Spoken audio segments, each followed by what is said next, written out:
আসসালামু আলাইকুম। আশা করছি সবাই ভালো আছেন। আজকে আপনাদের জন্য কলিজা ভুনার একটি সহজ রেসিপি নিয়ে আসলাম। তো চলুন রান্না শুরু করা যাক।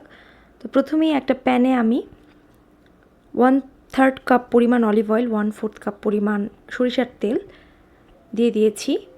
আর আমি আজকে 2 পাউন্ডের মতো কলিজা রান্না করব। তো তেলটা গরম হয়ে আসলে আমি এখানে কয়েকটা এলাচ, কয়েকটা লবঙ্গ, 1 চা চামচ পরিমাণের মতো আস্ত জিরা দিয়ে দিলাম। 2-3টা দারচিনির স্টিক ভেঙে দিয়ে দিয়েছি। চুলার আঁচটা লোতে থাকবে। এবার আমি 2টা তেজপাতাকে কেটে দিয়ে দিলাম। 1/3 কাপের মতো আদা কুচি দিয়ে দিলাম। আপনারা আদা কুচির পরিবর্তে আদা বাটাও ইউজ করতে পারেন, সেক্ষেত্রে 1/4 কাপ পরিমাণ ইউজ করবেন। এবার লো আছে আমি এটাকে কিছুক্ষণ ভেজে নিব। আদা কুচি ব্যবহার করার কারণ হচ্ছে যেহেতু কলিজাতে একটা গন্ধ থাকে, তাই আদা কুচি ব্যবহার করলে সেই গন্ধটা কেটে যায়।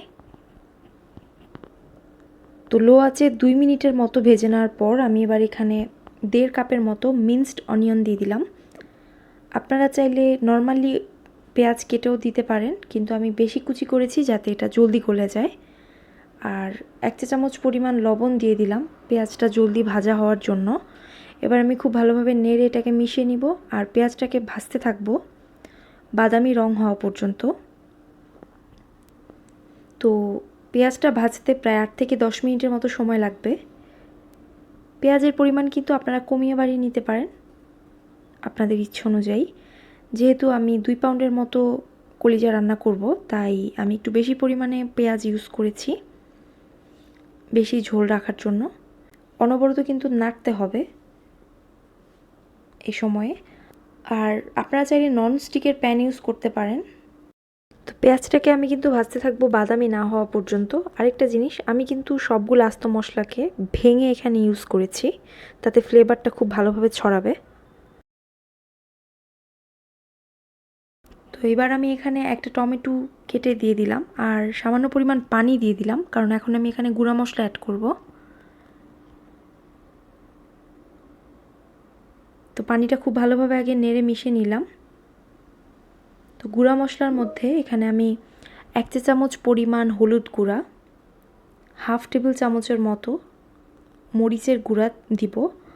আপনারা মরিচের পরিমাণ ইচ্ছা করলে কমিয়ে দিতে পারেন, কিন্তু কলিজা ভুনাতে ঝাল বেশি ভালো লাগে, তাই আমি মরিচের পরিমাণটা একটু বেশি দিয়েছি। এবার আমি দিয়ে দিব 1/2 টেবিল চামচ পরিমাণের মতো ধনিয়া গুঁড়া, 1 চা চামচের মতো জিরা গুঁড়া। জিরা গুঁড়ার পরিমাণটা কম দিতে হবে, ধনিয়া গুঁড়ার পরিমাণটা বেশি দিতে হবে।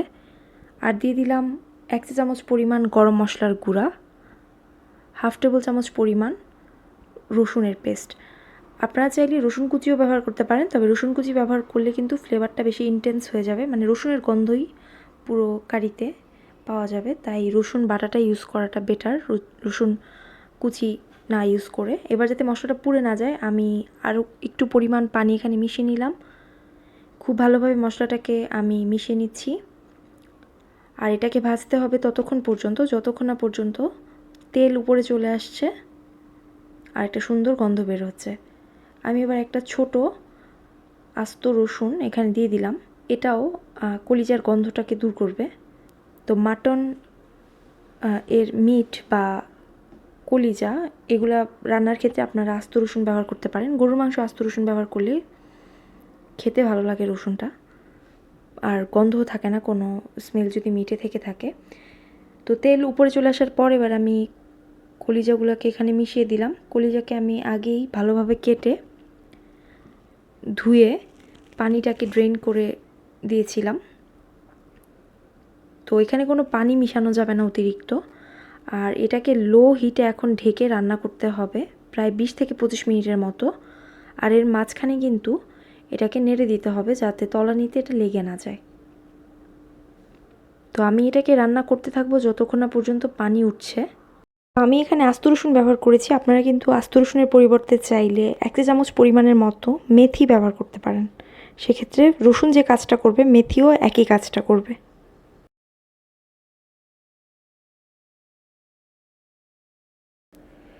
কলিজা ভুনা কিন্তু ভাতের সাথে অথবা পরোটার সাথে খেতে খুবই ভালো লাগে। আর আমি এখানে স্পেশাল কোনো মশলা ইউজ করিনি, সাধারণ সব মশলাতেই কলিজা ভুনা রান্না করেছি। তো আপনারা এই রেসিপিটা ট্রাই করে দেখবেন, আশা করছি আপনাদের ভালো লাগবে। তো দেখতেই পাচ্ছেন অনেকখানি পরিমাণে পানি এখানে উঠেছে। তো এবার আমি আবারও ঢাকা দিয়ে এটাকে রান্না করতে থাকবো যতক্ষণ না পর্যন্ত পানিটা শুকিয়ে আবারও তেল উঠে আসছে। কলিজা কষানোর কাজটা কিন্তু একটু ধৈর্য নিয়ে করতে হবে। তো তলানিতে কিন্তু লেগে যেতে পারে, এই জন্য কন্টিনিউয়াসলি নাড়তে হবে, কারণ যদি পোড়া লেগে যায় তাহলে কিন্তু পুরো কারিটাই তিতা হয়ে যাবে। আমার ভিডিও যদি আপনাদের ভালো লেগে থাকে তাহলে ভিডিওতে লাইক দিতে ভুলবেন না, আর প্লিজ আমার চ্যানেলটিতে সাবস্ক্রাইব করবেন।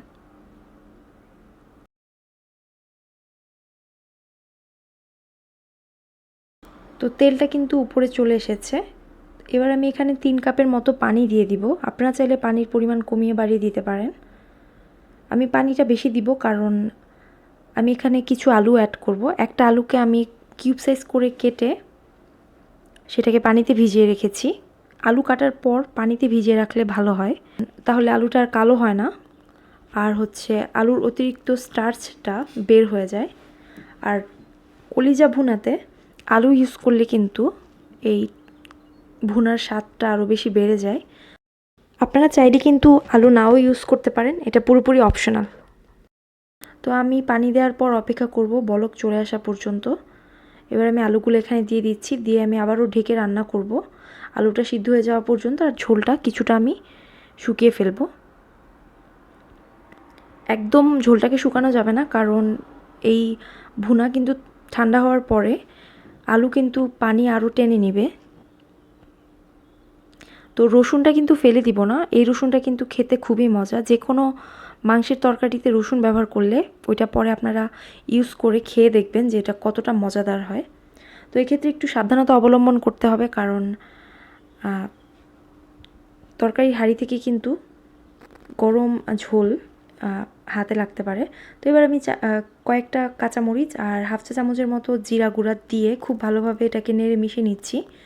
কাঁচামরিচটা কিন্তু আমি ফ্লেভারের জন্য অ্যাড করেছি, যেহেতু এটা আমি কেটে নিইনি তাই এটা থেকে ঝাল বের হবে না,